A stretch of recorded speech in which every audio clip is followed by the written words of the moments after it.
الَّذِينَ يُنْفِقُونَ أَمْوَالَهُمْ فِي سَبِيلِ اللَّهِ, those who spend their monies in Allah's path. ثُمَّ لَا يُتْبِعُونَ مَا أَنْفَقُوا مَنًّا وَلَا أَذَى. Very important. Then they don't follow up what they have spent by imposing that favor. مَنًّا. You know, I spent a lot for this cause. They should at least take my opinion seriously. We're at least willing to donate this, but you know, people when they donate to a cause, they want to have more say in it. They want to impose their will more because they're the primary contributors. A lot of times Islamic causes go haywire because they're dependent on donors, and those donors, then they say their donation is kind of like their muscle. So they say, well, you know, who are you inviting to the convention this year? Because I really like this one as a main speaker, or that one. Or a lot of that stuff happens, you know that? Yeah. Because the donor has his own will. This is mannan, to impose your will. And to impose a favor, to remind people how you spent on them. You know, when there's a student of knowledge, there's some young brother or young sister, very brilliant, extremely intelligent, not a loafer, not a sloth, but an actual, like really hardworking youth who has great potential, high intelligence, and they want to study Islam, and you decide you're going to sponsor them. And you sponsor them to go study abroad or they study somewhere. Right? And you financially contribute for their learning. Don't impose that on them after that. It's as though Allah honored you by helping you invest in them.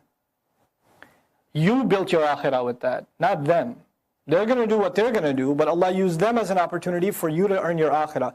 The moment you imposed it, you know, I spent so much on you. How are you doing? How's that $12,000 that I gave you? Wasn't it $12,000? Just checking. I hope you appreciate it. You do, right? You appreciate. Of course you appreciate it. Yeah, it's $12,000. Don't bring it up.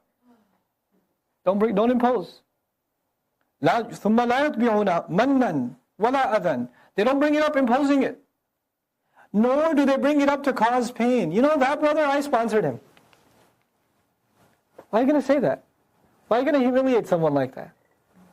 Don't say hurtful things, especially when you spend. You know?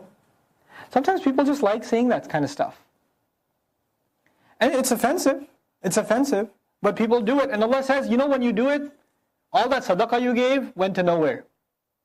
ثُمَّ لَا يُتْبِعُونَ مَنًّا وَلَا أَذًى لَهُمْ أَجْرُهُمْ عِنْدَ رَبِّهِمْ. They alone will have their compensation with their master. They will have their pay. People who don't follow it up by imposing it, by using it to increase their clout, or not saying hurtful words. لَهُمْ أَجْرُهُمْ عِنْدَ رَبِّهِمْ وَلَا خَوْفٌ عَلَيْهِمْ وَلَا هُمْ يَحْزَنُونَ. Well, they will have no fear upon them. They will have no worries at all in the akhirah. And they won't be the ones that are going to be grieving. In other words, the people who did impose are going to be grieving. Oh my God, I could have bought a big screen TV at least. And I gave it in this cause and I got nothing out of it.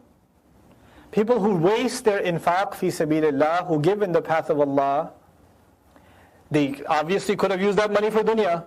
So they gave it for deen, and then they wasted it on top of that by using filthy language afterwards. By imposing it or using hurtful words, cancel their nafaqat. Then what are they going to do in the akhirah? Oh my God, no dunya and no akhirah. What's the point of that? What do you get out of that? When someone spends, it's like you're stepping into a minefield. Be careful how you spend and how you act after you spend. Don't impose yourself. Don't feel like you have more of a say because you've become a donor. Not to a masjid, not to an organization, not to an individual. Don't do that. It'll cancel out your spending. If you want to have an opinion, I say even have it before you donate. And don't tie it to your donation. Make an anonymous donation and then give your opinion. And don't remind people, by the way, I am the guy who sent the $50,000 check, that was mine. And I want to tell you, you should move your location. No, you shouldn't. Just keep it no strings attached.